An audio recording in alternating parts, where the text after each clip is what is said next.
பேச தேவையில்ல. ஆனால் கடவுள் பிறப்பு சிறந்த ஆண்களேங்கிறது எல்லாத்துக்குமே தெரியும். நான் முன்னர் ஒருத்தர் பேசினார், நண்பர். பெண்ணால் தான் ஒரு குழந்தையை படுத்தி வளர்க்க முடியும், கடவுளும் பெண்ணும் ஒன்றுன்னு. பெண் இல்லாமல் குழந்தை பிறக்காத, நான் அதை ஒத்துக்கிறேன். அந்த ஒரு பெண் தாய்மை அடைவதற்கு ஒரு ஆண் தேவைப்படுகிறார் என்பதை மறந்துவிட்டார். ஆண் வர்க்கம் இல்லை என்றால் ஒரு சமூகம் வளராது.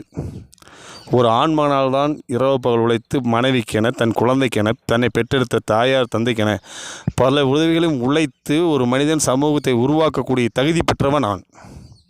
அத்தகைய ஆண் இல்லை என்றால் பெண்ணாக பிறந்தவர் தாய்மை அடையவே முடியாது. ஐயா அவர்களே, ஆமாம் ஆமாம்.